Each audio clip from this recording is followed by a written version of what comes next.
sector, and this sector have to service the manufacturing sector. So until these people can have the purchasing power, have the capital, which we are talking about NPR now, to actually do into business. I can tell you a lot of businesses are closing shops every day.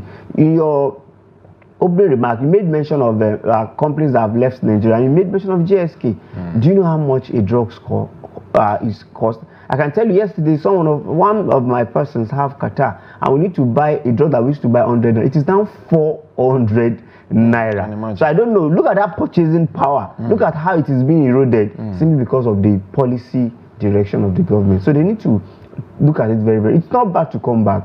It's not bad to come back to an extent. If you cannot come back 100%, bring a succor that will help Nigerians to go forward. Do you think there's a way out of the continued declining in the value of naira? I know that has quite a whole lot of ripple effects on CPI, consumer price index as well. Right. Because when your currency is losing value on a daily basis against the greenback and so many other European currencies, you will be, as it is now, naira is no longer a store of value. Right. So let's look at low-hanging fruit that's very closer than the federal government can actually harness. And what is low-hanging fruit? Number one is Dangote. If you look at the cost of importation to Nigeria, which is the highest importation we are doing, which is petroleum. It takes about 37 to 40% of FX. And once you address that, allow Dangote, but it's a serious problem because we don't even know who is saying the truth from Dangote and even the NNPC. Now, Dangote said, I am importing crude oil.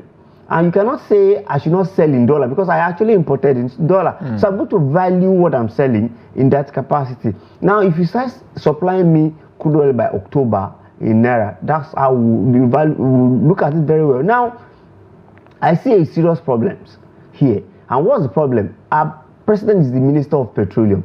And we also have Minister of State Petroleum and Minister of State Gas. What are they actually doing? Because it seems they are not looking into this Nigerian perspective.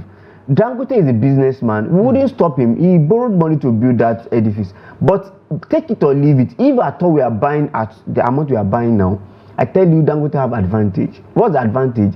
He's going to help us in terms of forex, and he's also going to help us in terms of balance of payments and balance of trade. These two things are very key, and that's why I said federal government is only always looking at monetary policy and fiscal policy, and not looking at trade policy, which is the major thing that we have. And Dangote has come. Instead of us to rally around him, give him policy. You know why? I have issue with regulation.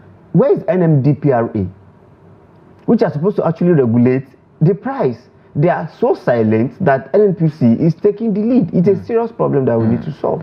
Indeed. Do you think with the coming up of Dangote, and of course when the demand for forex dropped by 40%, as we're told now, there's going to be, to some extent, a drop in the price of PMS? Right. Because that will give strength to the naira. The major problem is that if you look at the global community, things are decided by dollar, as it were. So if we have our own Dangote now getting the crude oil in Nigeria and producing in Nigeria, there is no doubt that the rush on dollar is going to reduce, because it's just an issue of demand and supply.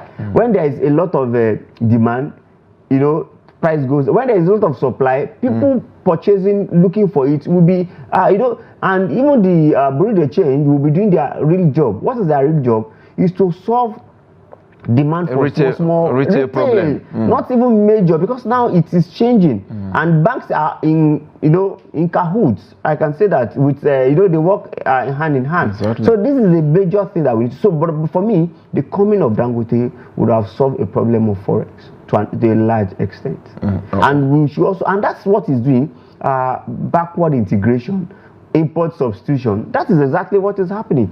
It simply means that what you are supposed to import, someone is here, and the same thing should happen to pharmaceutical industry, so that we can really, require less from this international community. You keep talking about Dangote. There is people were saying that Dangote likes monopoly. He likes to monopolize the markets. NMDPRA that you mentioned also came out to say that they don't want anybody to come and monopolize the crude oil market as well. Maybe part of what NNPCL is trying to do is to break that monopoly. They did suggested that they wanted what we call bilateral monopoly, where Dangote will be the single seller, and of course NNPC will be the single buyer, and of course distribute to the marketers. So what is the major thing that will fight monopoly?